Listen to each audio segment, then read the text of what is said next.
પોરબંદરના ચકચારી કેસમાં હિરલબા જાડેજાની પોરબંદર મરીન પોલીસ સ્ટેશને થોડાક દિવસ પહેલા ધરપકડ કરી હતી। હાલ હિરલબા જાડેજા રિમાન્ડ ઉપર છે અને તેમને તબિયત લથડવાના સમાચાર મળી રહ્યા છે। ગઈકાલે તેમની તબિયત લથડી હતી, તેમને પોરબંદરની સરકારી હોસ્પિટલ ખાતે ખસેડવામાં આવ્યા હતા અને હવે તેમની વધુ તબિયત લથડતા રાજકોટની સિવિલ હોસ્પિટલમાં ખસેડવામાં આવ્યા હોય તેવી માહિતી સૂત્રો તરફથી મળી રહી છે।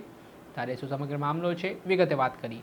વૈષ્ણવજન તો તેને કહીએ જે પીડ પરાઈ જાનાને રે। નમસ્કાર દર્શક મિત્રો, નવજન ન્યૂઝમાં આપનું સ્વાગત છે। હું છું ફૈઝન। પોરબંદરના ચકચારી કેસમાં હિરલબા જાડેજાની પોલીસે ધરપકડ કરી છે। હિરલબા જાડેજા કાંધલ જાડેજાના કાકી કહેવાય છે। પૈસાની લેતી દેતીનો મામલો છે। ઇઝરાયલથી એક મહિલા દ્વારા, જેમનું નામ છે લીલુબેન ઓડેદરા, તેમણે એક વિડીયો બનાવ્યો, જે વિડીયોમાં તેમણે તેમના પિતા, પતિ અને અન્ય એક સંબંધીને હિરલબા જાડેજાએ પોતાના ઘરમાં ગોંધી રાખ્યો છે, અપહરણ કરવામાં આવ્યું છે અને ખંડણી માંગવામાં આવતી હોય તે પ્રકારના ગંભીર આરોપ કર્યા હતા। આ વિડીયો સોશિયલ મીડિયા ઉપર વાયરલ થયો। પોરબંદર પોલીસની ટીમ હરકતમાં આવી। પોરબંદરના એસપી ભગીરથસિંહ જાડેજાએ તાત્કાલિક તપાસના આદેશ આપવામાં આવ્યા।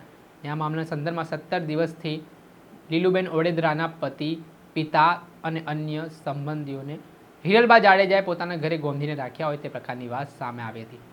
આ મામલાના સંદર્ભમાં હિરલબા જાડેજા સામે અપહરણ, જાનથી મારી નાખવાની ધમકી તેમજ ખંડણી બાબતને લઈને ગુનો નોંધાયો હતો અને પોલીસે હિરલબા જાડેજાની ધરપકડ પણ કરી હતી। તેમને કોર્ટમાં રજૂ કરવામાં આવ્યા હતા। કોર્ટે 2 દિવસના રિમાન્ડ પણ આપ્યા હતા। ત્યારે મામલે મહત્વના સમાચાર મળી રહ્યા છે। ગઈકાલે પોલીસ કસ્ટડીમાં હિરલબા જાડેજાની તબિયત લથડી હતી। ત્યારે વધુ તબિયત લથડવાના કારણે તેઓને પોરબંદરની સરકારી હોસ્પિટલ ખાતે ખસેડવામાં આવ્યા હતા અને હવે એ સૂત્ર તરફથી માહિતી મળી રહી છે કે તેમની તબિયત અત્યારે ફરી લથડી છે, તેને લઈને તેમને રાજકોટની સિવિલ હોસ્પિટલ ખાતે ખસેડવામાં આવી રહ્યા છે।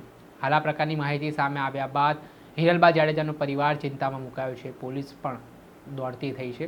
હવે જોવાનું રહ્યું કે જે આખો ઘટનાક્રમ સર્જાયો છે પોરબંદરના ચકચારી કેસમાં આગામી દિવસોમાં શું ચોંકાવનારા ખુલાસા થાય છે। દર્શક મિત્રો, નવજન ન્યૂઝને આપ લાઈક કરી લો, સબસ્ક્રાઇબ કરી લો અને શેર કરવાનું ભૂલતા નહીં।